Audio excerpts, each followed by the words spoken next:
You're right. Okay, yeah, it's recording. All right, and somebody's gonna make, am I the host? I'm gonna make you host Somebody- now. I'm gonna make you Okay. host. This is a joke. Why don't you do a regular Zoom meeting instead? Please. Okay, Ed, you can continue. All right, give me 1 second.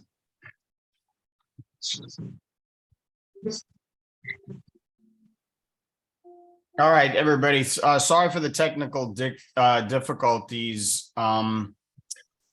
This meeting will come to order. My name is Ed Green. I'm the chair of the Public Safety Committee. Welcome, everybody. And I'm just going to do a quick committee roll call to see who made it in. Chris Calhoun. I saw Chris, but I don't hear Chris. Are you here, Chris? I'm here. Okay, Chris is here. I'm here. Okay, Ingrid DeLeon. I don't see Ingrid. I'm here. Oh, there's I'm Ingrid. here. Okay, great. I see Ingrid. I'm here. Bob Kaplan, I know, is not here. He sent an email. He's in Israel. He can't make it, so he's not here tonight. Scott Crompinger, I saw Scott. Present. Hey, Scott. Hey. Ted Morris, are you here, Ted? Ted is not here. And Sergio Villaverde. Okay. So, the secretary's draft of the minutes was sent to everybody. Does anyone have any corrections or they feel need to be made to the minutes? Okay, I don't hear anyone. So we have a motion to approve the minutes. Second. I motion to. Who is that? Second it. Okay. Oh, Chris. Okay. All right. So, no opposed, no abstentions. If anyone oppose or abstain, I don't see anyone. I don't hear anyone. So the minutes are approved unanimously. And the next order of business, we have a guest.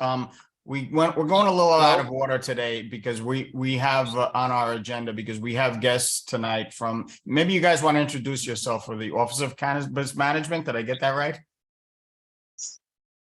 It's all yours, guys. Good evening. Thank you so much for having us. My name is Pascal Bernard. I'm here from the Office of Cannabis Management.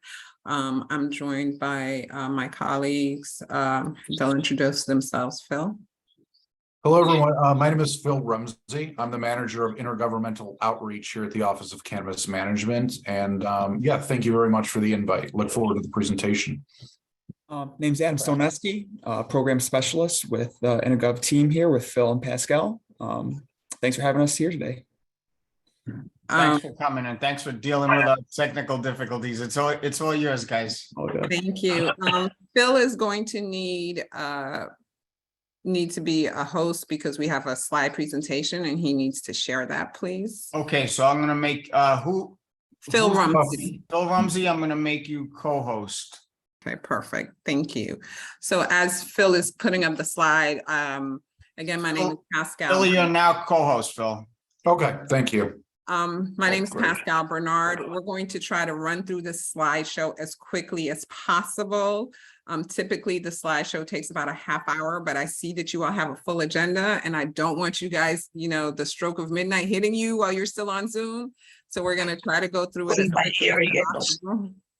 And then we will answer some questions. So we'll just jump right into it. Phil, and I'm not going to read all the slides directly. And we're also going to send the slides to the community board afterwards so that they can share. And so, this slide talks about what cannabis is. It is a plant. And it is used in industrial, food, wellness, recreation, medical, and pharma. And, it's the THC, that's the compound in the plant that actually gives you that euphoric high feeling. And so cannabis and hemp are really the same plant, but hemp has 0.3 less THC. And so you can use hemp and not have that euphoric feeling.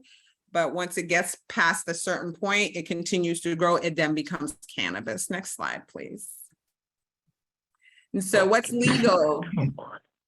Cannabis is legal for adults. Hey, Pascal, sorry, it sounds like not everyone's on mute and we're hearing people quite vividly. Using a variety of words. If you could maybe mute yourself, that would probably help with the presentation. Thank you.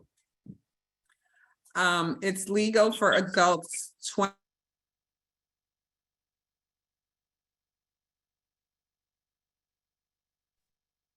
It's legal for adults 21 and over. They can buy up to 3 ounces of the flower, up to 24 grams of concentrated cannabis in oils, tinctures, edibles, or vapes. And it can be consumed in a private home or state licensed on-site consumption lounges. Currently, we don't have any licensed consumption lounges as of yet. And vaping and smoking cannabis is not allowed anywhere. Vaping and smoking tobacco is not allowed. So wherever you can smoke tobacco, you can smoke wherever you can smoke or vape tobacco, you can smoke or vape cannabis. Next slide, please.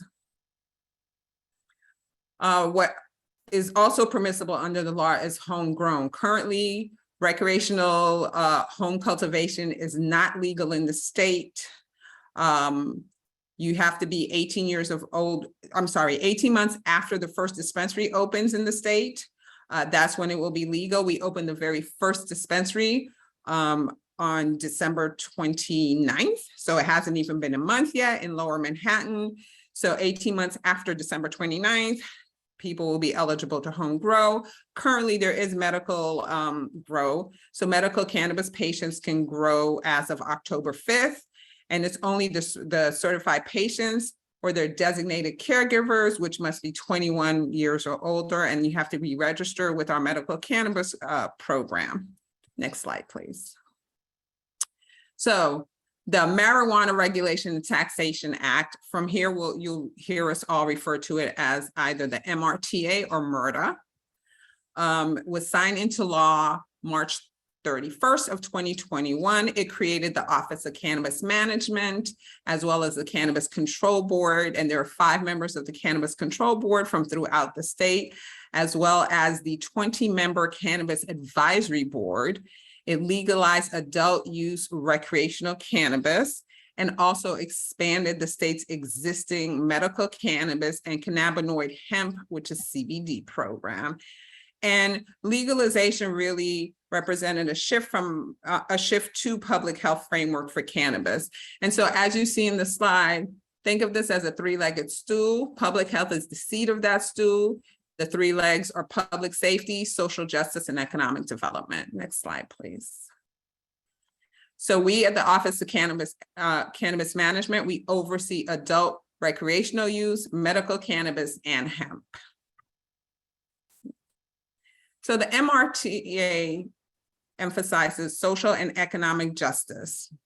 And so one of the first things that happened was the automatic expungement of past marijuana convictions.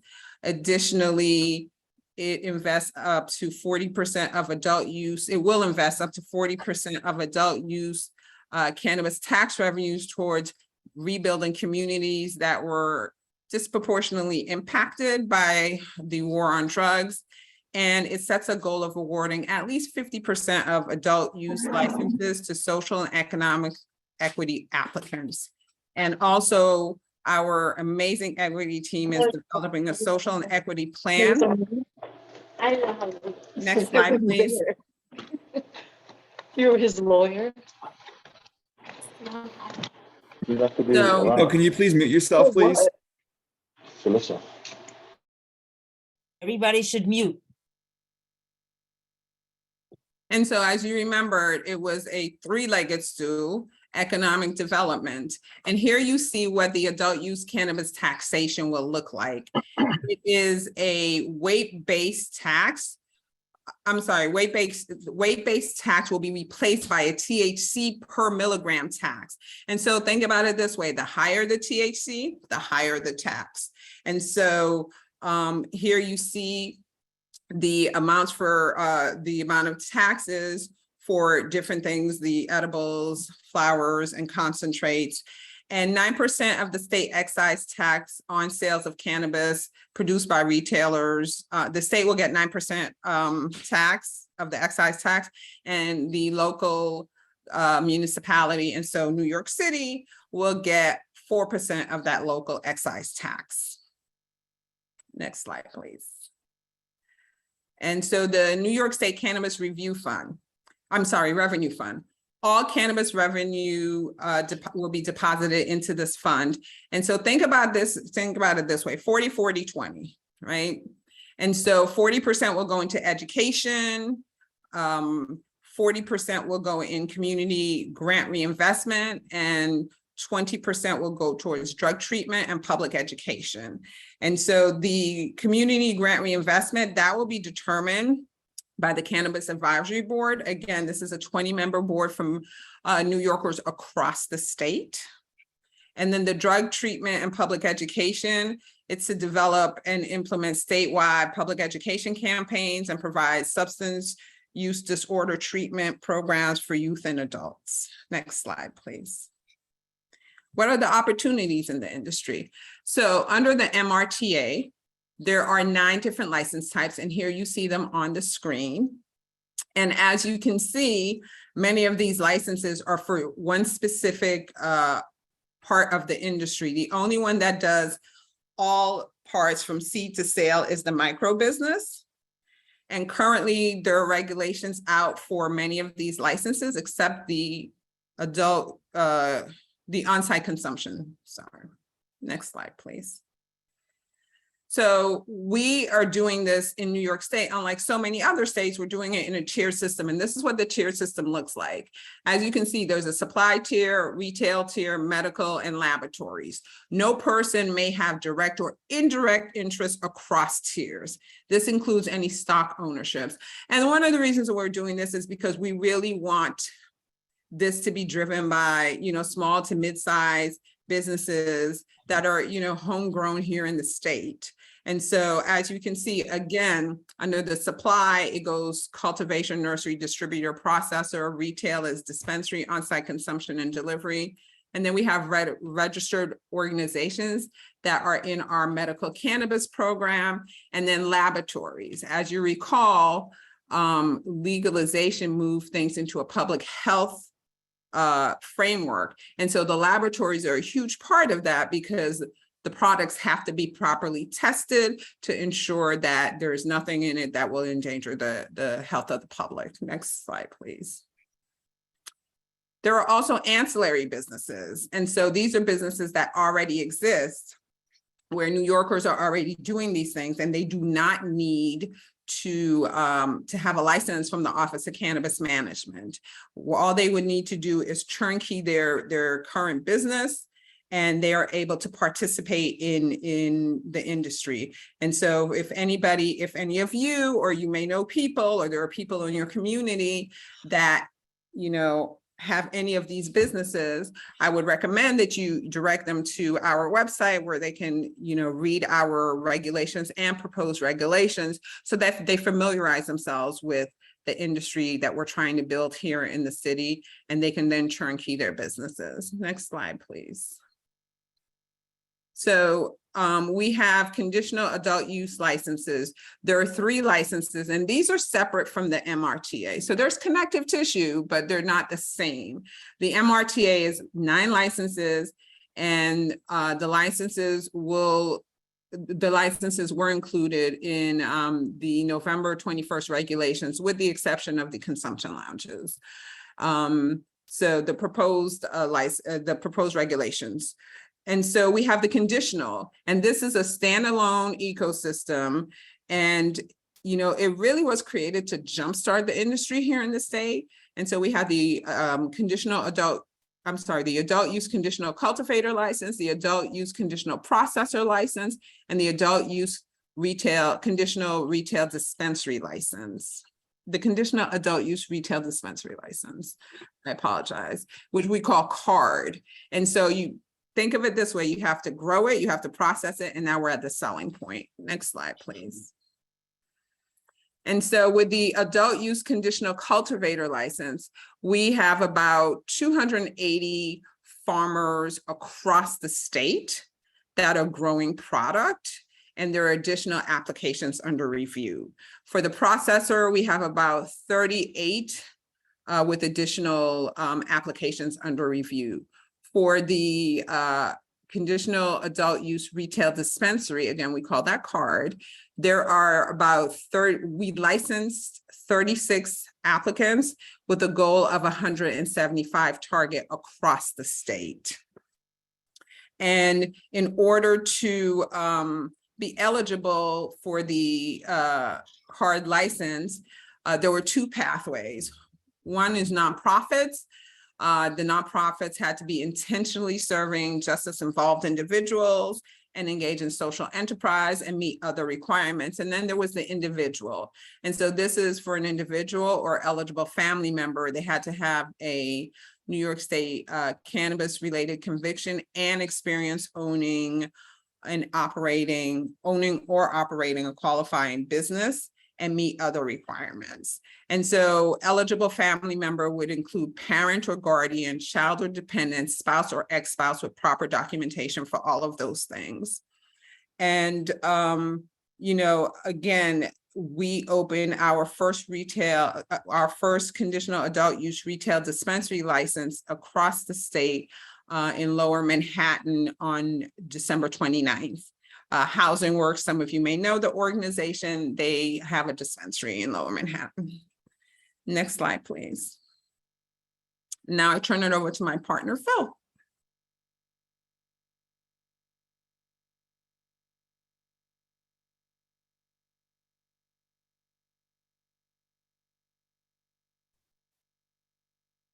Phil, just so you know, I think you're muted.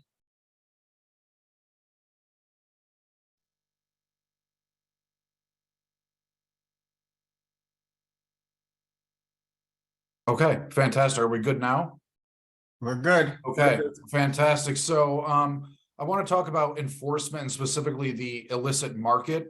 To be clear, just so we're on the same page, this is referring to brick and mortar locations. Oftentimes you'll have a gas station, a bodega, a pizza place with some stickers, and someone will go in, give them $80, they'll hand them a sticker, and then they'll slide some cannabis across the counter, and that's referred to as gifting.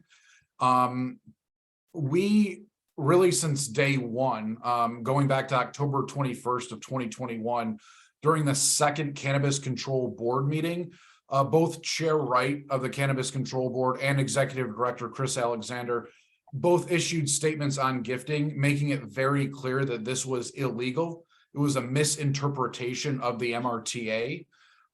If you were to be standing next to your best friend and hand that individual some cannabis for free, that would be gifting. What these brick and mortar stores we've seen are clearly taking that and are twisting it to their own benefit. This was never the intent, and we have been taking measures that I'll go over here.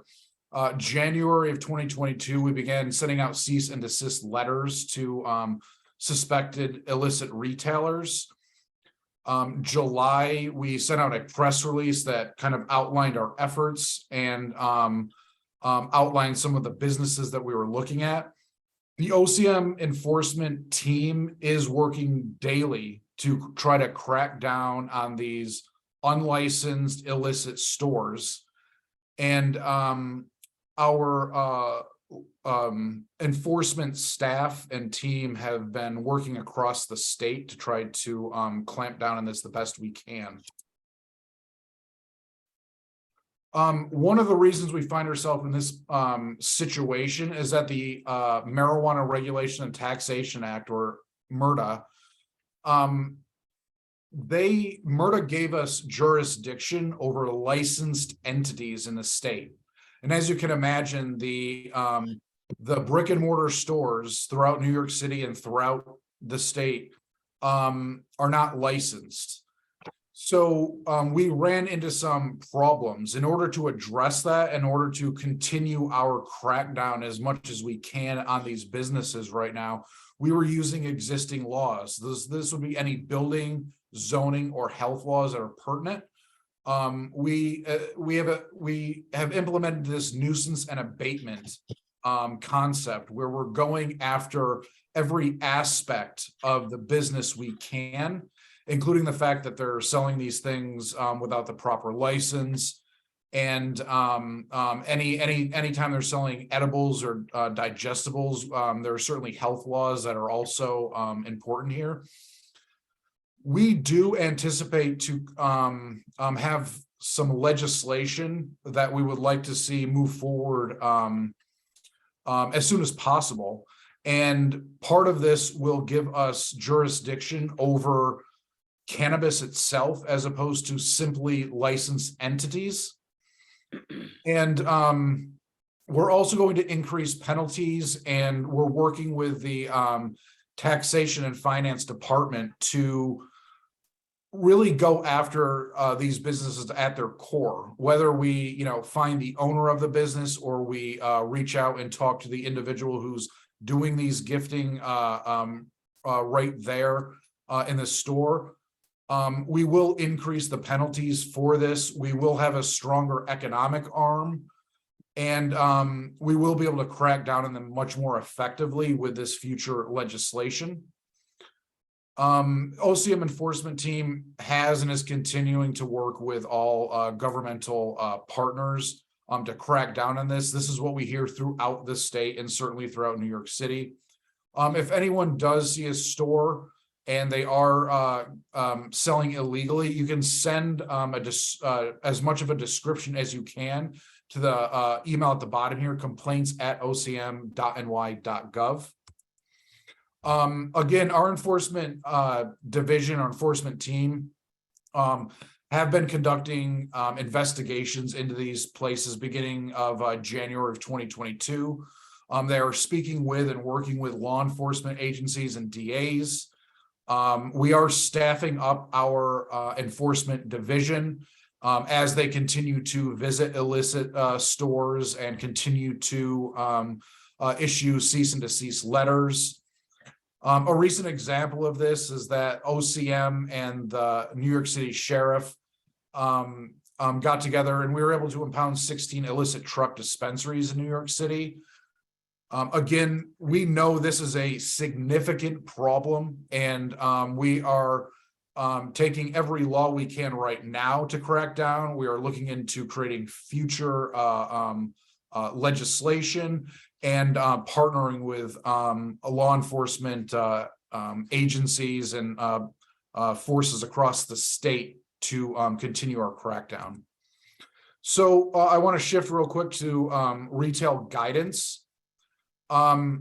We do have a great document called Guidance for Adult Use Retail Dispensaries. It was issued end of October of 2022. This outlines a lot of the requirements and the expectations that OCM has for card dispensaries. That includes inventory and tracking, location security and facility requirements, branding, marketing, signage. All card licensee will have to review and sign a document saying that they will follow these guidances.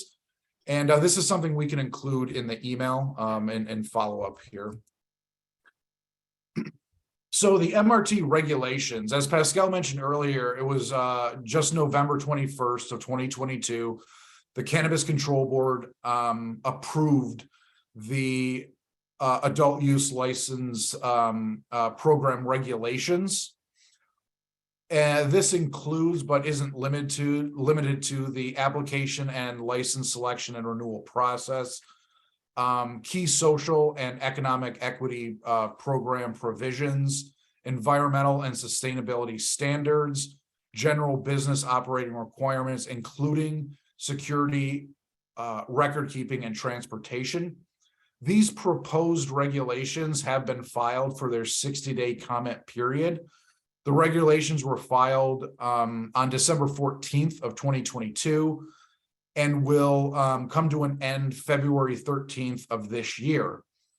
We certainly want to hear from everyone listening. We want to hear from your constituents. We want to listen to the community. When you take a look at these regulations, we would like to hear any recommendations and comments you have. You can send them to regulations@ocm.ny.gov. This is a critical step as we develop this cannabis ecosystem, is to hear back from the public on what they feel we're doing correctly and what we can improve upon. So we certainly encourage everyone to take a look at the proposed regs and send us your comments to the regulations email. So staffing and training. So we will have a singular employee in charge of a dispensary. They have to be 21 or up. They will act as a general manager. In addition to that, they will be a main point of contact for OCM compliance unit. This makes sure that we have a point person at every dispensary in case we do need to get a hold of them for a variety of reasons. This employee will be expected to submit any required reports and ensure that the record keeping is kept in compliance, and making sure that all, dispensary employees are trained in accordance with the manual. The training manual, it's actually in section 4 of that retail guidance document I just described. And it does list all the areas of topics that they have to make sure that they are in compliance with. So advertising and signage. All ads, including product displays, cannot be visible outside the store. So individual will have to ensure that their products are not seen outside. And this obviously means no window displays. You can't advertise giveaway or loyalty programs. There's no higher price reductions on the menu. However, you can change the menu that reflects to reflect a sale or a discount. As far as retail locations and the signage themselves, they will be allowed to have signage outside of the dispensary. There is a limit of 2 per dispensary, and the sign cannot have any logo, symbol, or imagery. It can only have the business name, location, and contact information, and the type of business it is. In this case, it would be a retail dispensary. I really want to emphasize here that these are not turning into some sort of Wild West operations. We have limits and very specific language on the signage. We have a contact that will be at every dispensary, so we can get a hold of them immediately. So these are very much structured and rather highly regulated entities. So sales and transactions, both the price and the product and the total price with tax will have to be on the menu. Again, there's no advertising of sales or giveaways. Licensees cannot advertise giveaways, discounts, price reduction, point reward system, or customer loyalty programs. Customer transactions, will not be able to happen without age verification. For one, no one's going to be able to get into these stores without proving they were 21 or up. There is a right to refuse on the dispensary workers. They can refuse a customer if they believe that it would endanger the health or safety of the customer. So there is a right to refuse in case anything seems suspicious to the cannabis retailer. Customer education. So we want to make sure that customers walk into these facilities and fully understand what they're getting into. That includes the price range, and we will have licensed individuals, bud tenders is what we call them, who are going to be able to help explain to new individuals what kind of product they have, how it works, and make sure that the individual who is purchasing these products have a clear understanding of what they're getting into. not everyone knows that a small square gummy, if there's 10 or 5 milligrams in there, what's the difference between that and a flower or a joint or something? That's going to be discussed and walked through with the consumer, so that we all know, so everyone knows what they are getting into and what they're purchasing. To finish here, I do want to say, if there are upcoming events that you would like OCM to be aware of, you can send us an email at events@ocm.ny.gov. And on our main website, cannabis.ny.gov, you can sign up for regular updates from the Office of Cannabis Management, so you can stay in tune with our ever-changing ecosystem that we're creating here. So with that, I will stop. And unless we were able to properly address every question that everyone had, I have a feeling there might be a few questions for us. So we'll be happy to take them. Hi, yes. Okay, hold on. And members of the public, just hold on a minute. I'm going to get to everybody. We're going to ask the committee members to ask questions first if they have any questions. Does anybody from the Public Safety Committee have any questions for Phil or any of the members of the cannabis agency? All right, I don't hear anyone. I don't see anybody from the committee. I have a couple of questions for you guys, for Phil, or for Phil, you dealt with this, but anyone who really wants to answer this. I think one of the main concerns about some of these businesses that keep, there's a lot of them in Manhattan. They're starting to pop up in our area now. And that was a very thorough presentation, and there's a lot to unpack there. But I think, in layman's terms, how can the community board, or how can the average person in the community differentiate between what is a legal shop and what is an illegal business? I guess that would be the first half of my question. Is there an answer to that? Yeah, I can throw a few things out here. First, we're in a unique time period where we can say there is not that many dispensaries out there. So the vast majority of these will be illegal, period, right now, if you're coming across them.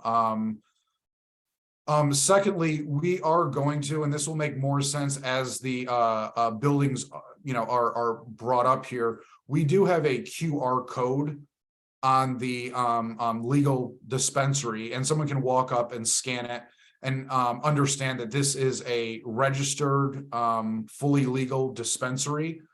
So there is a few filtration processes, I think, that will allow an individual to kind of take a look. Secondly, you can just look at these facilities. Some of the things I mentioned, it didn't go into full detail here for time, is that there's a very good chance you're going to have your Google Maps on your iPhone open looking for a dispensary in the future, and you're going to walk right by it. You're not even going to realize that this is a dispensary. There's not going to be a 7-foot tall cannabis flower and neon sign on top. We regulate the signage, we regulate the font, regulate how they can look. They are designed to blend into the community and not stick out like sore thumbs. So if you come across one right now that you're noticing and it has a lot of you can see in and you can see product, or you can see a large neon sign, that's illegal. There's no way around it. So I think most that you're identifying right now are illegal. Pascal, was there anything else you want to throw? Oh, go ahead. I have some questions I need to ask. I'm from 231st Street. Handel, I got you. Hang on a second, okay, buddy? Thank you. No, in the interest of time, we can go to the next question. Okay, so just to piggyback on that last thing, so if they are operating illegally, like we think most of these ones are, what can this community board, or what could our citizens, of our neighborhood, the residents of the neighborhood, do about this? What is the procedure to, because you guys do have an enforcement arm of your agency, correct? Yeah, and there's no chat option in here. No. There was no chat, Pascal, but I'm going to include everything in that follow-up email. Okay, thank you, Adam. So typically when we're doing this, as you're asking questions, Adam is dropping a whole bunch of links in the chat. And people are able to access information that way, but we do have a mechanism in which, you know, the public can provide, you know, complaints to our enforcement team. And so when we send the email to the community board, that will be in the email, but there's information that we ask for, you know, like location, time of the suspected illicit sales. If you can get a picture, great. If you can't, that's okay as well. And so we have a whole list of things that we ask for, and then you send it to our to the email for our enforcement team to get it, and then they will triage. The more information you're able to put in that email to us, the better it is, because then it limits the back and forth to gather information. And we have a team of amazing investigators. These are people from that have years of experience from other agencies that have brought their talent over to OCM. Collectively, our investigation team has over 200 years of experience. And you know, they'll look into it, and the only caveat that I will add is because people typically then want to know, well, what, you know, what's going on with the investigation? Can you give me an update? We can't. You know, just like, you know, the NYPD here, when they're doing investigations, they can't update you on what's going on in the investigation because they don't want to jeopardize that investigation. It's the same thing. And as Phil said in his part of the presentation, we work very closely with the New York City Sheriff's Department, and we work closely with the NYPD. And so, you know, it is a joint task force, and we continue to dedicate resources to that. Thank you. Hondo from 231st, you got a question? Yeah, I have a few questions. Good evening, everybody. Hope everybody's had a great New Year's. My first question is, why is the board continuing to allow these stores to open up on 231st Street? We have about 4 of them now. From what I understand, the board has to approve these businesses. These businesses are drawing outsiders. They're hanging out. There's loud music. There's a lot of things going on. And as Mr. Philip Rumsey said, they're not supposed to show whatever's inside. Well, the one on 231st Street by Food Town, there's a big giant. Oh, excuse me, I'm speaking. I listen to you now. You have to listen to the people from the neighborhood. No, I know. I just wanted to. The window, you can see clearly inside. You see everything inside. Also by the pizza shop and by our lovely Columbia Florist, which has been part of our staple of our neighborhood. They have people hanging out, and it's a shame to see that florist and those lovely ladies have to deal with certain amount of people that go in and out of these places. And if you understand, you know, I'm not trying to bring anybody down or categorize, but it's not like we're getting rock bands and famous people coming in. We are getting certain types of people coming into our neighborhoods, and is disrupting and being hostile to our neighborhood. Now, again, I'm trying to figure out why the board keeps approving these businesses, which are illegal as of right now, as Mr. Rumsey said, and they are performing illegal transactions. So how long does this continue to happen? How many others are you going to approve? Because what's happening to our little lovely community on 231st Street is going to end up going up towards Riverdale and towards other places where young kids are going into the store right by Chase Bank on that bus stop. You're talking about 13-year-old junior high school kids who are buying under the counter vaping, and they're buying marijuana at 8 o'clock and 9 o'clock in the morning. So there is no one's watching this. No one's doing nothing about this. And what's going to happen is, as people say, oh, well, marijuana is the first stepping stone to other harder drugs. Well, we're in serious problem with our youth and our community, because our community is already plagued by heroin. If you just walk by the Major Deegan, towards the Major Deegan where the Shaolin monk place is, it's filthy with needles. And it's a shame that our lovely neighborhood has gone down this route, and we are allowing it to continue to happen. I read an article in Harlem they stopped it. They wanted to create one right by the Apollo Theater, and the community shut it down. So it's time for us as a community, as people, to shut these things down, because what you're doing is you're allowing businesses to come in here, and guns are coming into our neighborhood. These things are, don't shake your head because you're not around, Mr. Philip Brumsey. Please go down 231st Street. Go to 231st Street and see for yourself. The window is right there and is advertised with a big sign, marijuana. Yes, it is. It's advertised right on 231st Street. So please. I'm disappointed from what's happening in my neighborhood. I'm seeing little kids smoking in front of schools. I'm seeing little kids going to school, picking up weed. And, you know, hey, everybody smoke weed at some time, but we are all very respectful to our elders. People are getting robbed. Okay, so whatever. Hondo, I'm gonna have to ask you to wrap it up a little soon, all right? Because we gotta get to other people. So what's going on is, you're not opening up a business, you're opening more problems to our community. Thanks, I'm good. Pasquale, I know you want to answer that. I can answer his first part of his question about the board, but go ahead, go speak on what you were gonna say. So I just wanted to provide a couple of data points for everyone. There is notification to the community board for the licensed dispensaries. There's been nobody licensed to operate in your community as of yet. Additionally, as it relates to the Harlem location, I happen to live not too far from there. I'm raising a 12-year-old and a 14-year-old here in the city, so I fully understand. But as it relates to the weed pipes are selling, and don't tell me Hondo, let us speak. Let us speak. So as it relates to the 125th Street location, there will be a dispensary on 125th.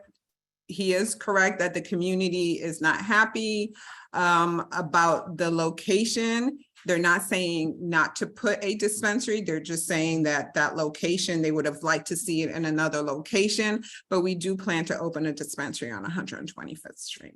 And I just want to add something also to his first part of his question about the board allowing these places. So first of all, this committee, the Public Safety Committee, we are involved in the State Liquor Authority process. We have nothing to do, like Pasquale says, that may happen in the future, from what I'm understanding, is that the licensing will at some point have to come through us. And I welcome that, you know, because we need to be a safeguard against stuff like this. But at the time being, we have nothing to do. They're not licensed. So there's really nothing we can do. It's a police matter at this point. I see Laura Spalter, Chair Laura Spalter's hand is up. Yes, thanks, Nick. Nick? Okay. I'm horrified at the way this has been rolled out, because the legalization, the law took place so long ago and gave everybody an impression that it's legal, and every place that's selling it illegally is legal. It's been very poorly executed, and I'm the chair of the board. I want to know the role of the board. We haven't received any application. As far as we know, there's only one dispensary in Community Board 8, and it hasn't opened yet. Everybody else is illegal, which is my main question. What can the 50th precinct do to close these establishments down? What? So as we said, we work closely with the New York City Sheriff's Department as well as the NYPD. There is a joint task force, and there are times where we pull in where the Sheriff's Department pulls in other portions of the city apparatus. And so DOHMH, and sometimes maybe tax.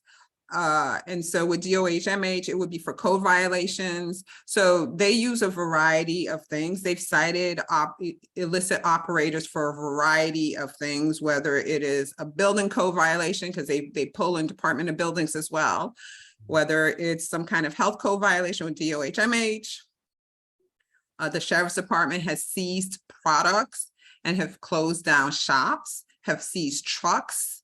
And so it is a continual effort. Do you Um, have enough resources to do that? Because we at the board are just victims, the way the communities are, of the this law of unintended consequences. And so if the community board gets a complaint, we in turn will notify the police. And what is the timeline for what we can expect? Or is, I don't want people to be frustrated. Obviously, we're very frustrated. The public is very frustrated. All the shops that were just mentioned, they're illegal and just waiting to be, stopped as far as we're concerned. They're not legal. They don't meet the criteria. I personally am not clear on what the criteria is for how you place the legal establishments, dispensaries. I really, I think we need to get an education on what your criteria is, what the role of the community board is in this whole process. And I was hoping to learn that tonight. So the community board provides an advisory opinion to the Office of Cannabis Management, and really to the Cannabis Control Board, because it's the Cannabis Control Board that votes on licenses. So the community board provides an advisory opinion to the board, and it is one of many of the criteria that the board will use to make a final determination on if someone should get a license or not. Okay, so they will come to the board. They will come to this public safety committee. How do we find them? They notify us? I'm supremely, I think this is a great meeting. I'm just a little supremely frustrated because this is where we actually give you guys more information, and we're a little hamstrung because there's no chat. So just had to kind of let that go a little bit. But we will email it, and all the information that we would give you guys in the chat. We email it as we will distribute it. And then we email it afterwards. But the only thing is, like, for people who aren't part of your board, who are members of the public, they're just not going to be able to grab things from the chat. So I'm sure you guys will figure out. No, but we could post things. We have a website. Okay, perfect. Thank you for that. Nick Fazio, sorry, you continue. I didn't know you, I thought you were finished. Oh, no, I was just like doing that for a quick minute. But yeah, so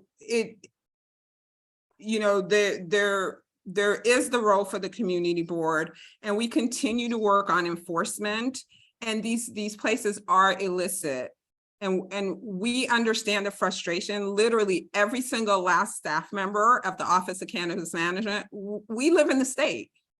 We see the same things that you guys see, and we understand the frustration with these illicit shops, and we want to shut them down as much as you all do. And we're working towards that. And Phil kind of outlined some of the things. Phil outlined some of the things in his in his portion of the presentation. And we are looking for, some legislative assistance, which, we hope will happen in this session in Albany. And some of you may know this, but tomorrow, the New York City Council, this is for those of us who live in New York, this is our, our city council. They're holding a hearing on this exact subject. And so you guys can go on their website and get the information for that, and maybe even provide testimony. I don't know what the resources are that the city, what more resources the city can put. I know that the mayor has done a lot of work in this area.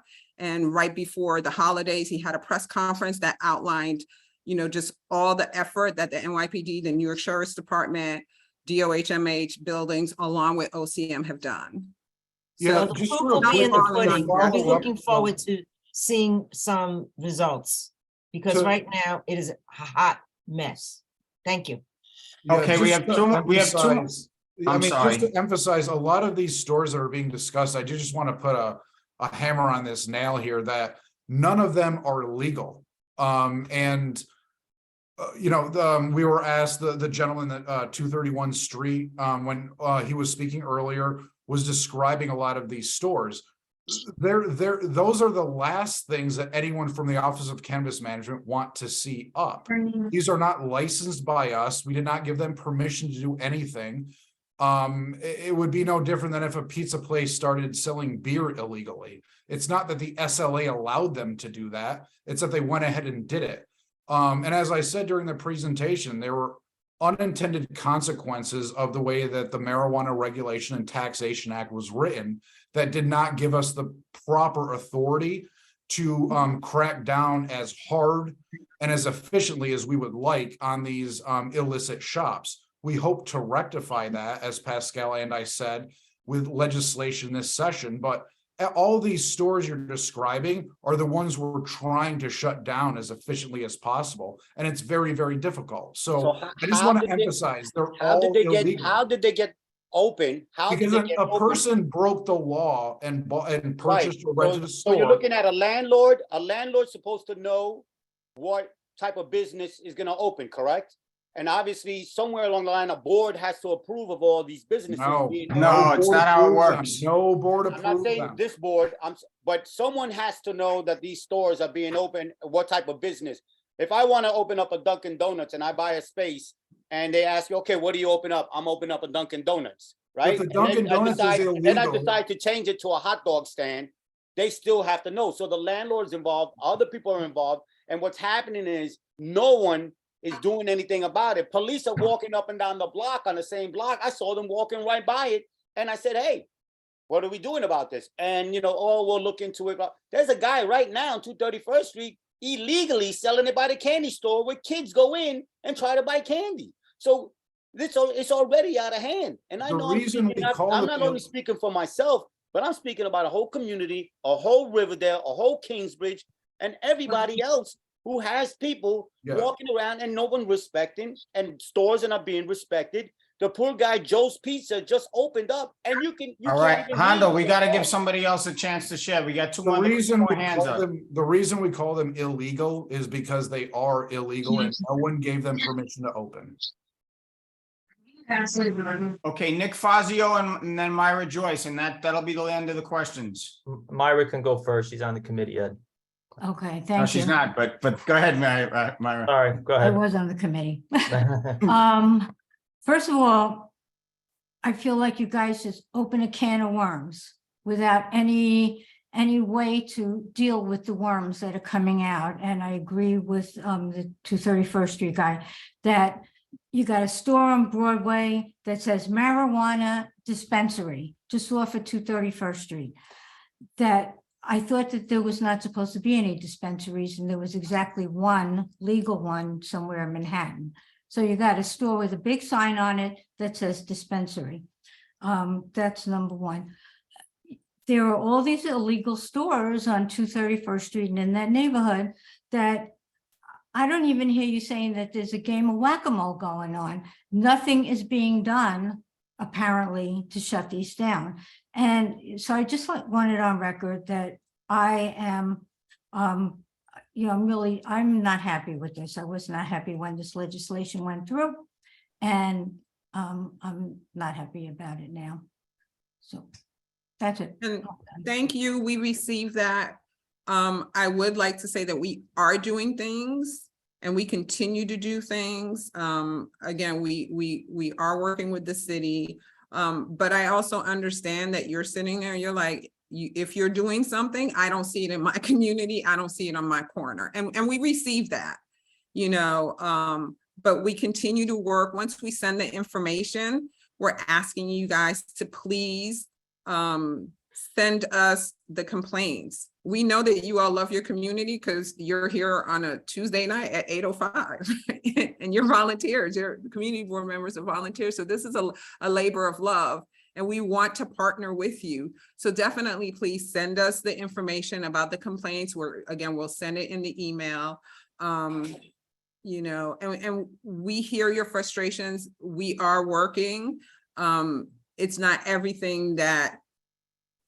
So our enforcement team, they don't tell the three of us things because there has to be that firewall. So there could actually be an active investigation in your community And we would not know it because they can't tell us because they don't want to jeopardize the investigation.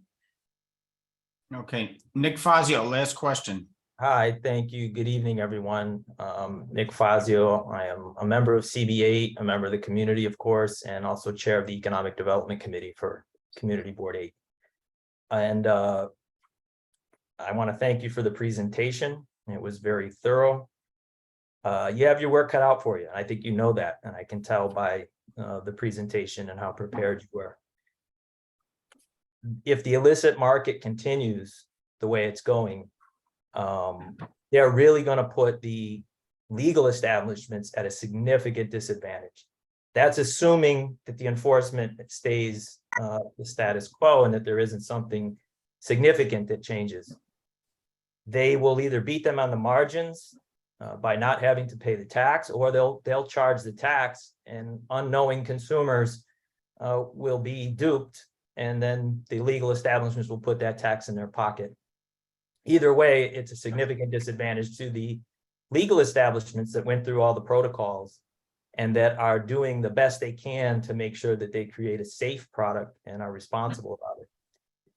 So the illegal component of this and the way this is rolled out, I think, has had a really significant impact on some different groups of people in this community. Some that were for the law and for the change and saw the need, but now they have a little bit of buyer's remorse.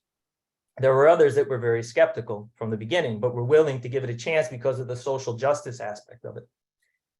Without the significant tax revenues that have to be generated, and the only way they can be generated is with really close to 100% of enforcement and crackdown in the illicit market. Without that tax generation, to me, this is going to be a failed policy. I hope it doesn't go that way, because regardless, as Myra said, she there were a lot of people not for it. It's the law now, and there is a legislative process available to us if we want to change that law. It has also been very clear from the state and from the city that this is a component of their economic development policy. So, whether we like it or not, it's here. And for me, and I think for all of us, for all of our sake, we really need this to be successful. Otherwise, the negative externalities are going to far outweigh any of the upsides to the law. So that all being said, I apologize for the soliloquy, but a couple of more pragmatic questions. Number one, how many investigators do you have?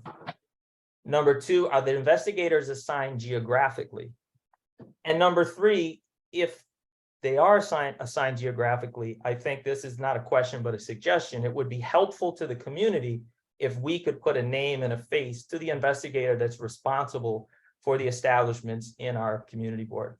And that way we could try to facilitate a coordination with the NYPD. We are a little bit spoiled here in Bronx Community Board 8 because we have a 50th precinct, and Officer Sala and Officer Raja, the community affairs officers. They are the face for us. We can call them, we can talk to them if we have a problem. And I think that something similar to that with the cannabis management would be very helpful, and it would make people feel a little better about this whole thing moving forward. Certainly.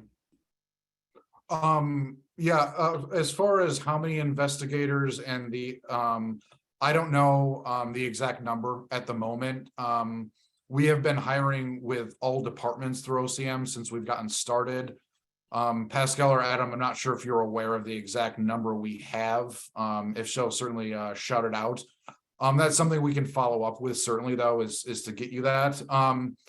As far as being assigned to a geographic area, I know that with the complaints email that we certainly want people to use. When you see one of these stores, again, it would normally be in the chat, but we will send it in an email. We ask for as much information, practical information, keeping yourself safe, to send along with that store. As far as being assigned geographic areas, I don't, we have investigators in New York City. We have some in Albany. I don't know if they're assigned a specific geographic area or if it depends on the type of complaint and things like that. I can ask how they are planning on what kind of system they have as far as like one investigator, but I do think using that email is going to it's the first step in us having the ability to know about them and crack down on them the best we can. No, I'm sorry, go ahead. I was going to say, I can certainly talk to our enforcement team about whether or not they could have a point person, but so far, we certainly don't have the bandwidth to have a point person for, each borough or geographic area throughout the entire state of New York. And that's again why the complaints email, you're essentially reaching out to an individual and you're letting them know about the address of the store, what you think they're selling, if you have any photos, things like that, is still the best way of communicating with our enforcement team. The other specific questions, I'll have to talk to our enforcement team about that as far as the number of investigators and things like that. But, they are trying to push forward what was in the MRTA as best as they can. And what was in the MRTA was not strong enough to crack down on these illicit brick and mortar stores. They are all illegal. I just want to emphasize that again. No board, including yours, gave anyone permission to open them up and start selling illicit substances, which is what they're doing. And No, I understand, Mr. Rumsey, but no offense, but they're only illegal if they get caught. And right now, none of them are getting caught. And again, they are either taking our tax dollars and putting them in our pocket, which is highly illegal. Okay, as far as I'm concerned, that's theft.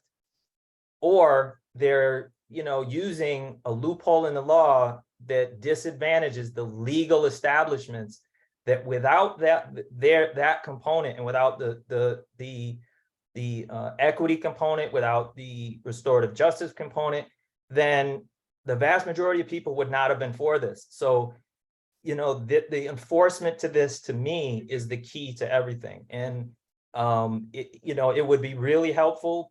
I understand you don't have resources, but that's something that we need to know, because we need to lobby whomever we need to lobby in order to get more resources so that we do have a point person. Ideally, we would have somebody for each community board and we would be able to coordinate with them. We do the same with the NYPD. We have 311, but we can still have a conversation with someone. And when you start throwing links around, and we learned this during the pandemic, and when I was chair of economic development, we had links for this, link for PPP, link for that. People, it just gets lost. It gets lost in the shuffle, and we needed to follow up in person. The other component of this is the qualitative. You're talking about getting quantitative data, which is great. You need quantitative data. But, one of the things, again, with the NYPD, with the 50th precincts, the community affairs officers provide qualitative data. Because if there's a particular dynamic in a commercial ecosystem in a neighborhood, your quantitative data might not be able to pinpoint that. But somebody that's actually going through the neighborhoods, who's familiar with the neighborhoods, can show you something, or can tell something, or can listen to the people in the community to say, there's a clustering effect of these stores, and the cross-pollination with the other businesses is not working and is not conducive to good economic development. So that qualitative portion is extremely important. And again, the only way that the linchpin in all this, in my mind, is the enforcement aspect of it. That we need, if this is going to work, we need enforcement officers that are going to be proactive, and they're going to actually enforce the law. I will say that if your community board needs to get in touch with someone from the Office of Cannabis Management, Phil and I are good contacts. Your district manager has our information. We've met with the team in the office. We've emailed back and forth, and we're going to continue to engage with the office, as frequently as they need us to. As it relates to an investigator specifically being assigned to a community board or what have you. As Phil said, we'll look into it. I don't think that that is highly likely, simply because these are also the same investigators that go into these stores undercover. So their ability to not be known in the community is really important to the investigation. But again, you do have Phil, you have myself, Adam as well. And so, you know, we're always happy to take any questions that come from, you know, your community board, and then we'll reach out to whichever part of OCM that we need to track down an answer for you. Well, I think, thank you very much. And I think you know my position on it. I mean, I think obviously if there's one investigator and that person's undercover, they can't be the community affairs officer for the community, but that's not exactly what I was suggesting. But I think you understand the spirit and the intent of what I was suggesting. All right, Just Nick, one I other gotta wrap this up. Okay, one other follow-up question. I assume that there are restrictions to mixing any of these products if they're legal with sugar, caffeine, or tobacco, because, well, you know, those things are highly addictive, and, you know, mixing those with cannabis doesn't seem to be like that would be healthy, but I'm not too familiar with that aspect of it. So if you could fill us in on that quickly. That's my last question, Ed. I'm sorry for You mean at the dispensary or an at the individual? dispensary. Yeah, at the dispensary, they're only selling, they're selling cannabis. And there may be like gummies and maybe some brownies. But there's not going to be like cannabis coffee, if that's what you're asking. Okay, thank you. Okay, I want to thank everyone from Cannabis Management for coming out, but Pasquale, you did mention that, I just want to leave you with one thing. So you did mention the Cannabis Control Board, and from what you spoke on that, it seems like they're the equivalent of the SLA, the State Liquor Authority, who we, that's correct, right? They're the ones, they're the final, get the final say on who gets the licenses? They do.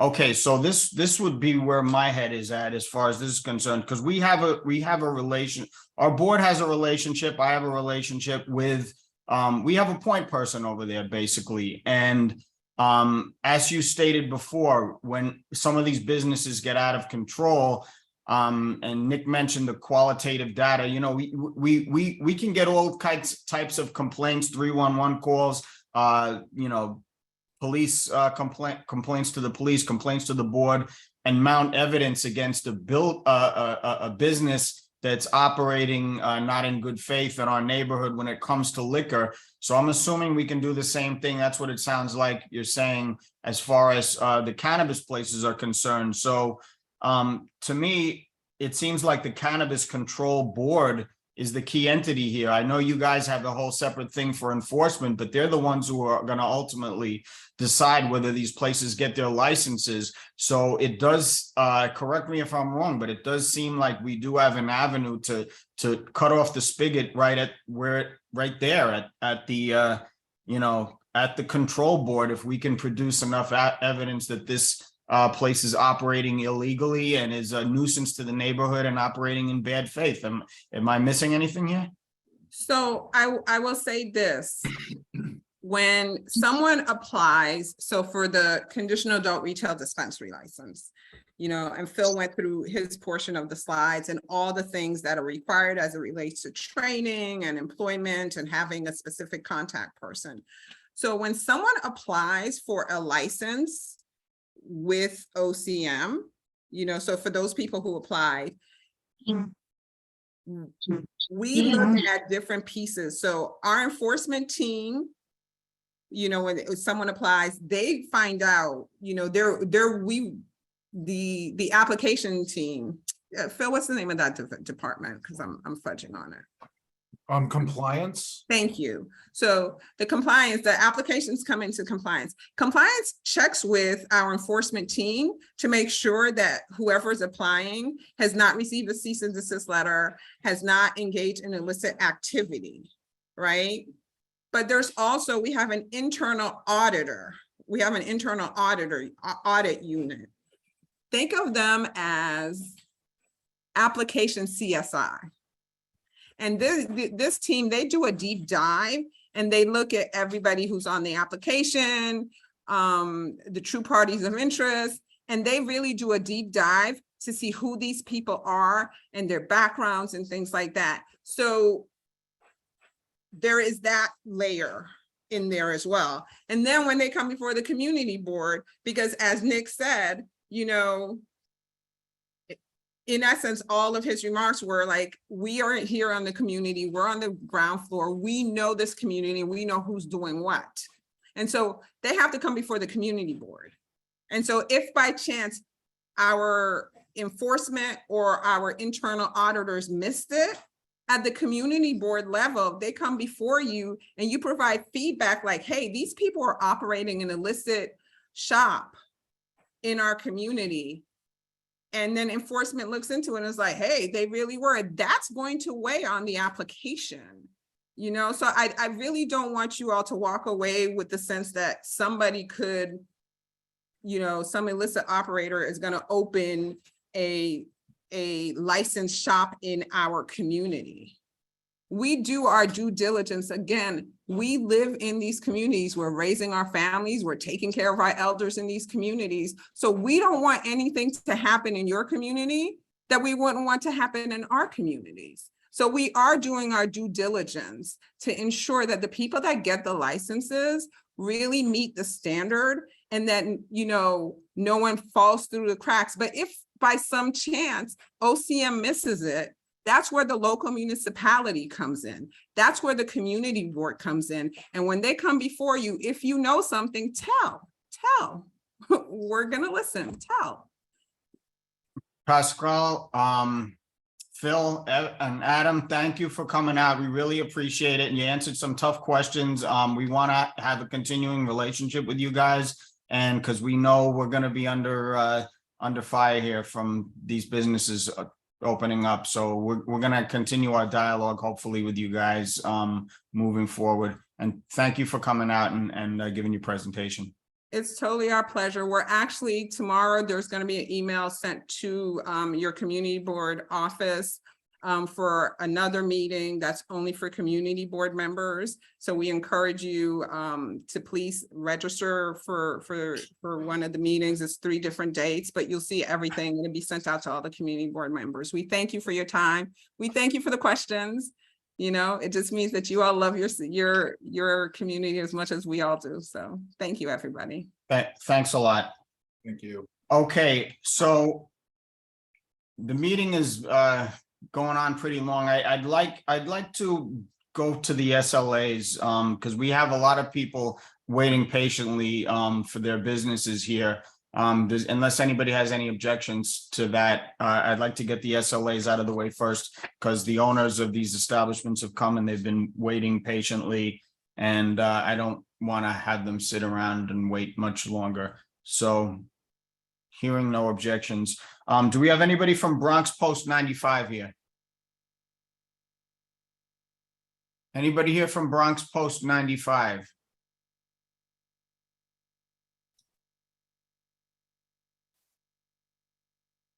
Hold on a second. I thought we had somebody here from them. A lot of people are still muted. Remember that too. Unmute yourself if you're from one of these businesses.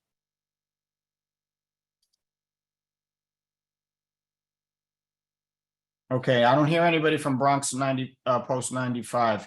Is anybody here from Jake's Steakhouse?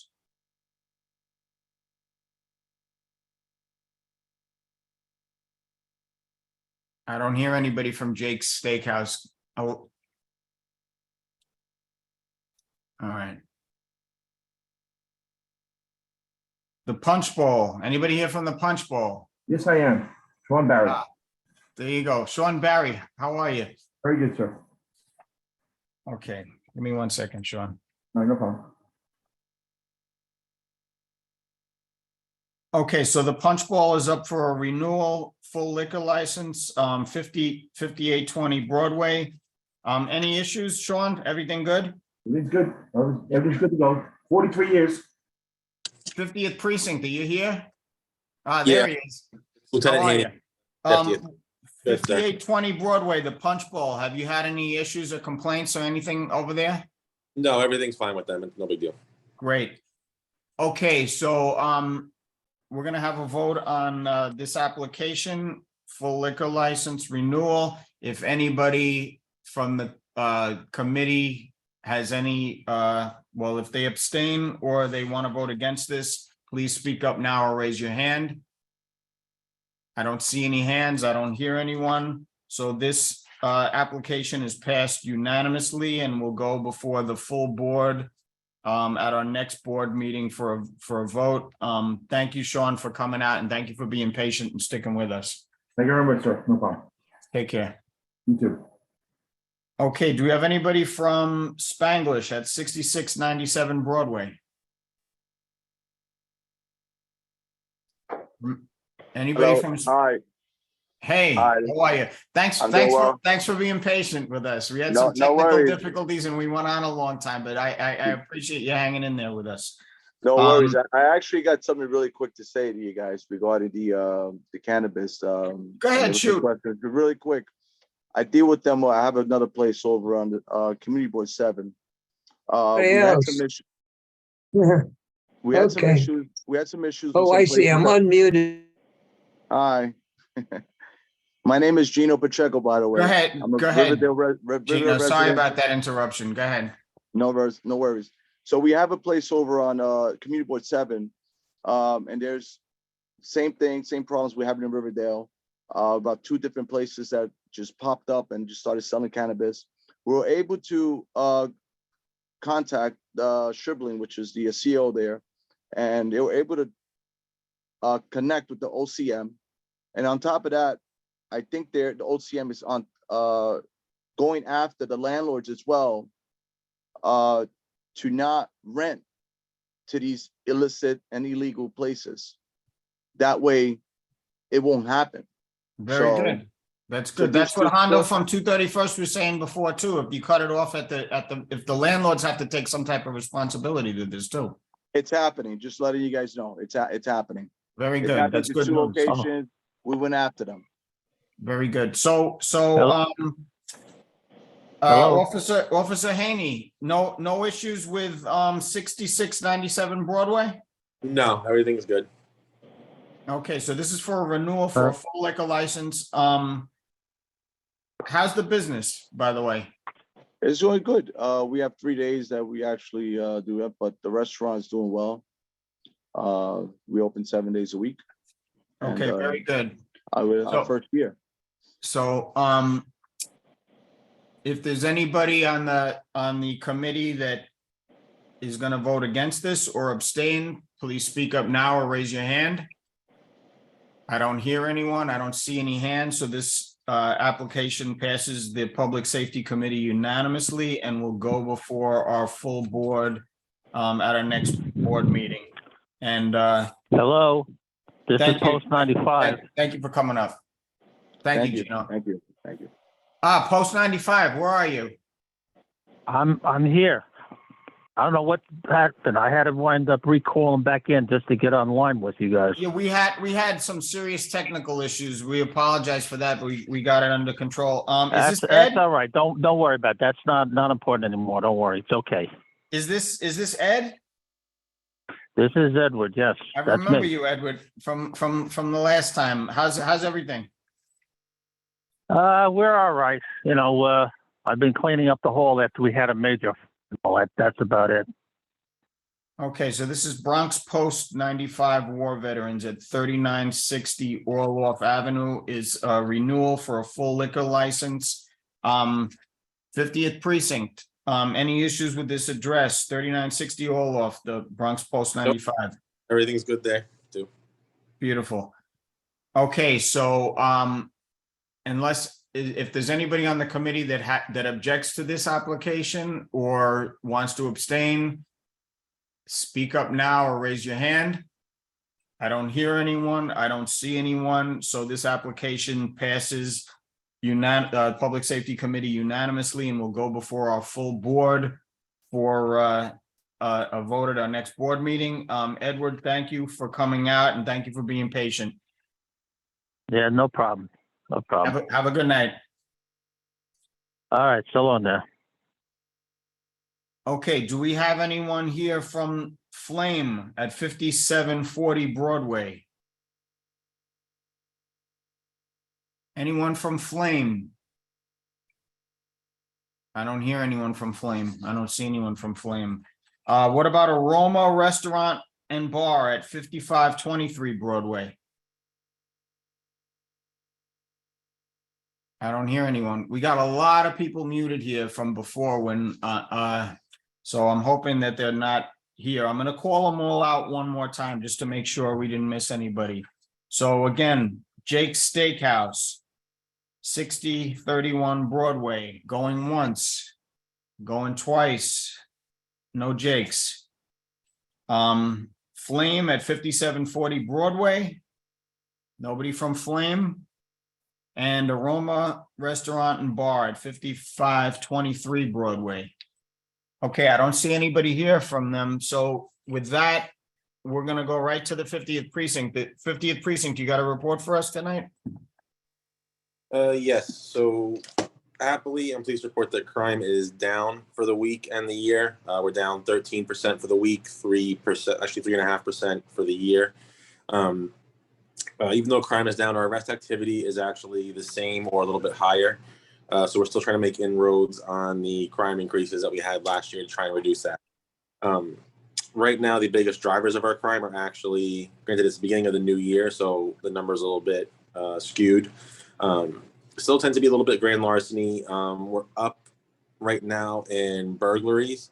There's 2 of them that are at the same location. It's a commercial establishment, so we're trying to investigate why it's both at the same place there. But again, the biggest thing is still the grand larceny of autos, in particular the catalytic converters that we've been mentioning before. It seems like we've beat that dead horse, more than once at this point, regarding what's being taken and what's driving our crime in the 5-0. We're doing everything we can to combat that, including adjusting tours. I'm redeploying my public safety teams and my NCO teams onto different hours of the day on an as-needed basis to try and combat that issue. Like I have mentioned previously, that I can't permanently change their tours because some of our other crimes are still happening basically all throughout, basically anything from 1500 till about 8 a.m. So 3 p.m. to 8 a.m. is when we're taking most of our crimes. I don't have enough officers to cover that 16-hour time span essentially, so I'm mixing and matching and moving our officers' hours around based on crime trends and patterns and stuff like that. So unfortunately, I don't have the ability to dedicate a team just to a midnight shift because then I'd be robbing Peter to pay Paul. I'd be sacrificing my officers on the 4 to midnight shift. Like I said before, happily though, we do have 12 new officers assigned to the precinct. They're currently out on foot patrol up along Broadway and Kingsbridge Road along our business corridor on Broadway and stuff like that. That's probably what the gentleman saw was our newer officers on foot. And to address the issues of the illegal cannabis stores and stuff, we're currently working with the sheriff's office to try and help us get some enforcement at those locations, as I've stated previously.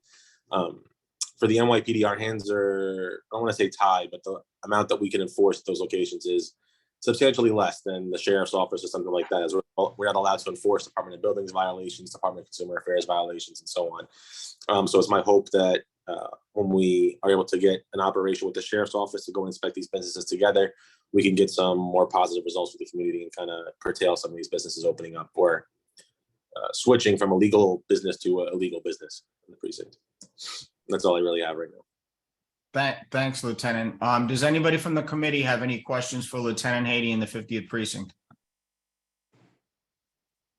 I saw a hand flash up. Mary Ellen Gibbs. Oh, you're not from the committee, Mary Ellen, but you will be. But you will be soon. Go ahead, Mary Ellen.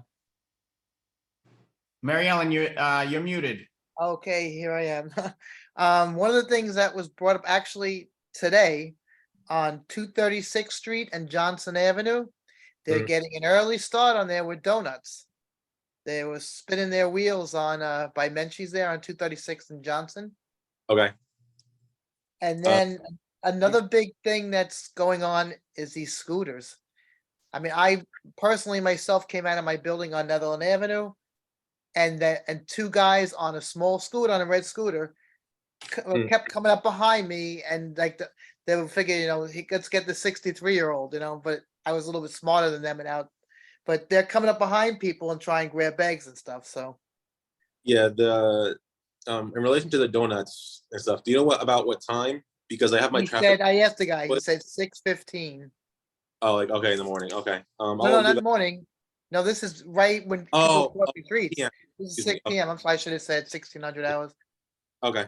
I have my traffic officers working from 5:30 p.m. till 2 a.m. right now. I'll bring it up to them and tell them to go do some. Right, and then the scooters are a big problem. Yeah, so the scooters, You're riding them on the sidewalks. it is a very big problem. My public safety officers and my NCOs in particular target them. Just because it's a problem. The biggest issue we have with scooters is they tie into much more violent crimes. Yep. Several They open. tried to mug me already, so I know. Yeah, exactly. So My dad taught me skills. He was police department, so. so the scooters, they're tying into more violent crimes, like you said, the mugging, robbery, stuff like that. So, Yeah. I'm not, when I say I'm targeting, I'm not going after the poor delivery guy or things like that. Like, we have intelligence onto who's doing these things and descriptions matching specific suspect descriptions of perpetrators and stuff like that. So that's who we're kind of looking out for, and we're going to kind of interact with. Now, sometimes, I would say the vast majority of the time, it's just two people on a scooter doing nothing except riding a scooter, and they're, greeted with okay, drive safe, and by the way, you shouldn't be doing this. We're going to let you go with a warning this time. However, we have made several arrests related to scooters, specifically, again, going after that specific issue of these two men on scooters, robbing, chain snatches, gunpoint robberies, other sort of crimes.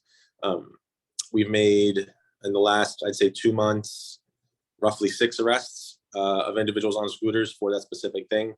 The charges have been anything from something minor to something major, and then the minor charge is more of once we're done dealing with this individual, we see what their criminal history is. They do have some open other warrants and things like that, so that's why they're put under arrest for sometimes essentially something a little more on the minor end of the scale. But we are aware of it. We are going after it as much as we can. Yeah, because they kept on trying to grab for my bag, and I kept on jumping out of the way. And like maybe 15 minutes right before that, before I was going downstairs, there was a thing on Citizens app that 2 people on a scooter just sucker punched somebody at Netherland and K-Park. So I said, that's got to be the same ones. And 2 guys on a scooter coming up a sidewalk, it's never good, and keep on coming up behind you. So Okay. We'll definitely be on the lookout for it. Like even I said. even that overpass has become a problem too at 235th Street. Okay. That was the second place I almost got. I guess I'm in that category now at 63. Let's get that old lady, but Yeah, it's definitely something we're aware of, and something I'll definitely be passing along to my office just to look out for more. because I actually had made a call when at the overpass incident, Mhm. and when the 2 police officers showed up, the doorman had already pulled up the cameras and showed the guys coming up behind me, and they kept on looking, saying, should we not? And you could see them like routinely, and they didn't want to even know about it. They go, well, we'll just go down the hill and see if we see them. I go, but we have the cameras pulled up. You can see what they look like. I go, do you want my phone number? He said, call me. We know how you are. I never heard from them again. And she said to me, she was pretty abrupt with me when she was talking to me. And she said, oh, well, what do they look like? And then the way she said it, it was like, oh, you must be like a Karen or something. And I was really offended by it. And I was like, I'm police department family, so it was terrible. It's not all the time because I have full respect, for Blue. I always tell him thank you for your service when I see him on Johnson. But if you have the office information, you can reach out to me offline, and we can go over it, and I'll look into it, and I'll deal with that officer if you would like. All right, Thank we you have very much. Hondo from 231st Street. Guys, his hand up. I got a question. Aren't they supposed to be registered, these scooters, and people supposed to have licenses for these scooters? That's the first thing. It depends I'm on the curious. type of scooter. Right. Oh, okay. Well, that makes sense, obviously. But I noticed that I can doubt that 99.9% of them are not. Also, there's a shop right on 231st Street where the old Petland discount used to be, where the kids' clothing store is. They are officially selling them. You can go in there with $200, $300 and just buy it right off the shelf, like the PS5. Yeah, the So- electric e-bikes are legal to be sold in New York City. Okay, but I don't know if they're all electric e-bikes. I can tell you that because during the summertime they were lined up there like a used car, car place, and I seen this one lady basically almost get run over right by the pizza shop again by people on the scooters. So I'm not saying that maybe we can use more patrolmen, walking the beat like the old school days. That can help out because when people see police officers, obviously, they scatter or they don't come out as much or do the same things. I did see police officers walking the beat, and I was happy to see that. And I think maybe we should have more police officers. I know it's tough because being in a car, walking the beat are two different things, but sometimes walking the beat helps. And once you see something, just give them the ticket, give them the arrest, because it's not easy. It's not easy, for people to be shopping and scooters are jumping onto the sidewalks and basically almost running you over. Okay, what's the address of that store, sir? Like, what's the intersection of it? Okay, that's is right somebody there. else up 231st Street, somebody else? Guy named Haney? No, Lieutenant Haney. Oh, it must be the police department. 231st Street, it's basically right next to the child clothing store. There's a child clothing store right on 231st Like Street. 231st and Broadway? Yes, sir. Okay, I know where that is. Okay, I know what you're talking about. Okay. Yeah, they blast their music, they sell the scooters, I really appreciate it because, we got people trying to shop and, Yeah, so I do have officers there. That is one of the foot posts assigned to them. I'll reach out. I'll take a look at the store myself. I'll see what they're selling, and then if it is an issue, I'll reach out to my officers and address them and instruct them on to what can be done. Thank you. I really appreciate that, officer. Thank you so much. Thanks, Hondo. Okay, so this was actually a very quiet month as far as I'm concerned. I usually get bombarded with complaints, and it hopefully it means you guys are doing something good, because I didn't really get too many. The board didn't get too many complaints, but a couple of things that did come up, and this is coming up a lot. That we're getting complaints about speeding on Broadway, 259, 260th Street, and racing down the hill at night, and people running those red lights. So I know this. The board went back and forth with you guys a few times. I don't know what really is there anything happening with that? Did you guys make a decision that you were going to put somebody there, or you just don't have the manpower at this point? I have 3 traffic officers. They rotate through the command in the area. One of them in particular knows all the areas where everyone speeds. He is up in there. He is there here and there. Right now I have him at the Deegan to combat some other issues I've been having at the Deegan. We've had a couple serious accidents there. I'll direct my other 2 officers to head up to that area tonight in the next few days to try and essentially wave the flag a little bit to make sure everyone knows that we're there. Yeah, it's rampant from what I understand. Yeah. It's just a nonstop thing. So we're thinking that maybe some type of police presence would at least deter people from doing that over there. I'm trying to remember if we've submitted a request for a speed camera at that location. I know there is one a little further down. It got me I know it's there from experience. That might help. So I'm trying to see. I'll have to get back to you. I don't remember off the top of my head if we put in a request for one there at that location. Okay, the other thing is one of our committee members who's not here tonight, Sergio Villaverde, sent me some photos of a car, or maybe it was cars, or at least one car that was up on blocks on Reservoir Avenue from Webb to Sedgwick. And that's a busy street for that. That's pretty bold for somebody to put that on blocks right there, because there's a lot of traffic at all hours at that place. So yeah. I don't know if you guys have if there have been any similar robberies we know that the catalytic converters, it's happening all the time, but that area, have you heard anything? Yeah, that is one of our hotspots for that area. You said Reservoir and like Sedgwick area, basically. Yep. Yeah, that is one of our more prone locations for that specific type of theft. Even tires and rims now are it's like we're going back to the 80s, more and more common.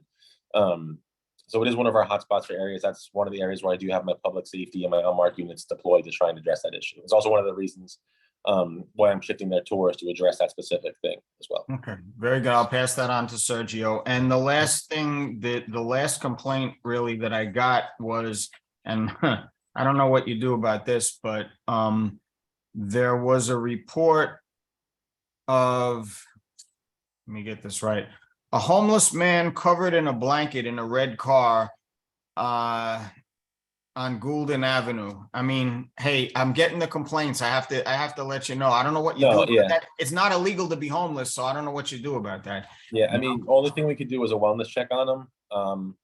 If he would like to go to a shelter, he can, but again, like, we can't really force anyone if they're of sound mind into a shelter. Unless he's a danger to himself or something like that. So the most I could do is we'll do a wellness check at the area and take it from there, to be honest. Right. And Lieutenant, I'm hoping you're going to stick, we're kind of wrapping this up, but we do have something in new business for preliminary budget requests, and I'm going to need your assistance for that. So stick around just a second. Okay. Yeah, no problem. Okay. So with that, is there anyone here from FDNY? I don't think anyone came from FDNY tonight, which is okay. This is going on very long. All right, so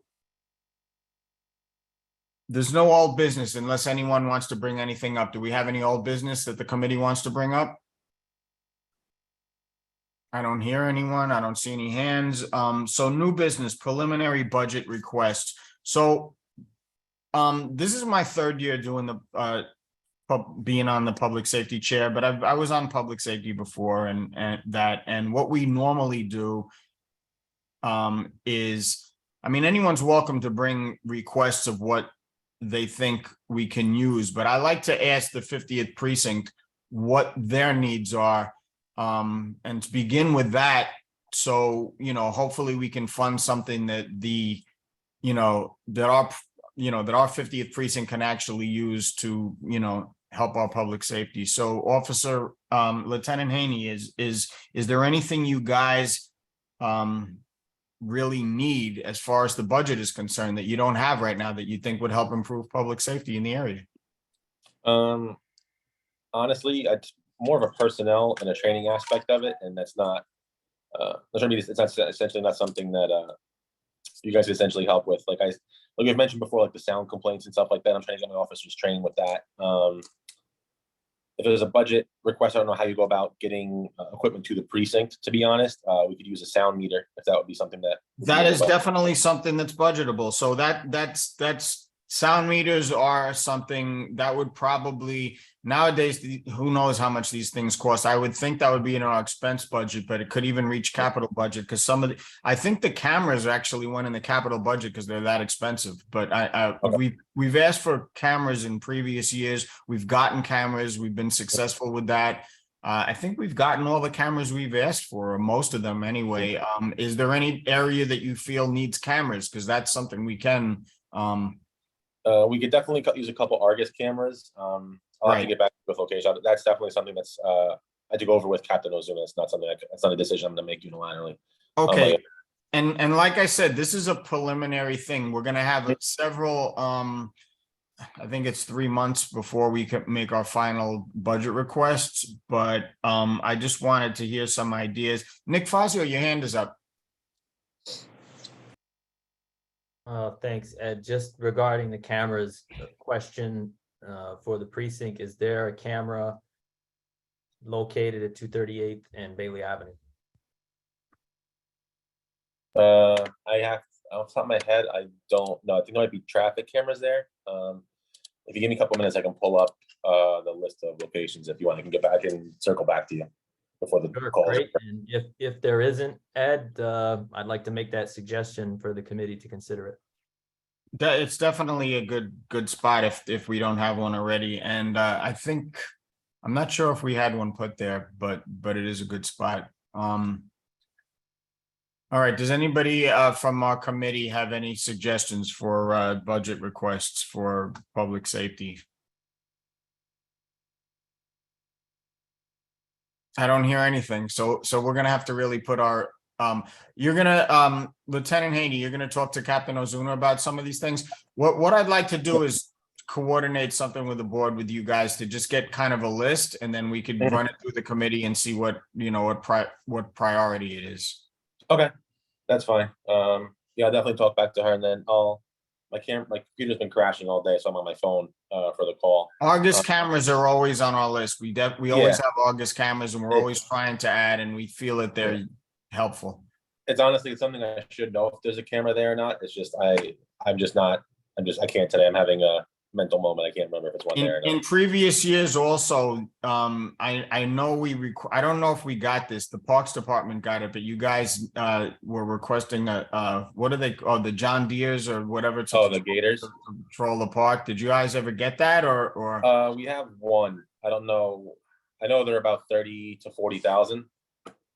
Just from my experience in a different unit that I was in. We could always use another one for the park as well. It would help get into some of the areas that we can't traverse with police car. And just to give the committee some ideas too, like even something like street lights, if you know any streets that are dark and, you know, people are, you know, nervous about going there because it's not well lit, you know, that's something we can, you know, try to get the city to fund too and put it in with public safety for our budget. All right, so I guess we'll just leave it at that for now, and we're gonna have to put our heads together and I'll coordinate something with you and Captain Ozuna for next month, so we have pretty much a detailed list of what you guys are looking for, and if we can come up with anything, we'll add it to that. Okay. Absolutely. Yep, absolutely. All right, so last call for any of the businesses that met. Chris Calhoun, your hand is up. Yeah, I just wanted to circle back, Ed, to the point you brought up about the speed cameras, that the people that brought it up during our full board meeting. I know Assemblyman Dinowitz said that we're already maxed out at the number of speed cameras we can get in the board. In that case, can any of the ones that are out there now be relocated to possibly moving one to that locale? Because I can think of a couple that I don't even know why they're there. And I'm not going to list them for you now, but I was wondering if that's a possibility, or is this something I should bring up in TNT, which I'm on that committee, as you know, later this week? I guess that's for you, Lieutenant. Trying to think, like, I personally think all the speed cameras are there and they do all help. I don't see anyone speeding near them. I know the initial, when they're all placed and stuff, is done via traffic study and stuff like that. If you think that they should be moved, that's definitely something to be brought up with DOT and stuff like that, because they kind of enforce that more than we do. So that's really a TNT question then, Chris. I would bring that up with them over there, and I think they would tend to, you know, they've done studies on these things, so I think it's kind of a hard sell to try to get them to move it. But hey, go for it if you think that there's places that you know it's more justified being in. Well, I definitely go back to the people that brought it up at our full board, and you graciously answered them during that talk. And so did Assemblyman Dinowitz. I can think of a location right now in Board 8 where only, I would say, just a couple of blocks separate the cameras. And I think one of them maybe could be moved from that locale over to that downgrade on Broadway coming out of Yonkers, which maybe would be better suitable over there. That's just my thought pattern. Talk to Kelly at TNT. I definitely will. Thank you for the name. All right, and the one thing I will say is that I like the idea of the sound meters, Lieutenant, because so if you might want to get a number on that of how many you think the precinct needs, because we've had instances in the past where we could have used them to measure certain places that were causing disturbances, but we really, you know, we didn't have the sound meters. I would say 2 is fine. And then actually I thought about it, tint meters for windows. We only have like one of those right now. So that like, they're pretty cheap. They're like $100 a piece. Tint meters. Yeah, for like car windows. Okay. Maybe like 4 of those, if that's possible. I said they're about $100 a piece, so not that expensive. I know. All right, so 2 sound meters and 4 tint meters. Okay, we're off. This is what, I just want to get some rough things. I see Mary Ellen has her hand up. Yeah, he just brought up the tent meters because I think that's a great idea because I'm seeing more and more cars with some really heavy tints on those windows because I go to work really early because I'm in healthcare, and it's a little creepy. It's getting a little creepy. So Okay, so tint meters is a good idea. So until next time, do we have a motion to adjourn this meeting? You have a motion from me. Okay, do we have a second? Second. All right, so this meeting is adjourned. Thank you, everybody, for coming out. Thank you for dealing with our technical difficulties, and we made it. And I think it was productive, and we're gonna have a lot to handle moving forward with this cannabis stuff. So have a good night, everybody. Everybody. Ed, Yes. I didn't see this meeting on February's calendar. We're having a meeting February. They just haven't put it up yet. It'll be the 3rd Tuesday. Maybe that'll be my 3rd meeting. All right. Take care, everybody. Have a good night. Great meeting, Ed. Good night. Thank you. Take care.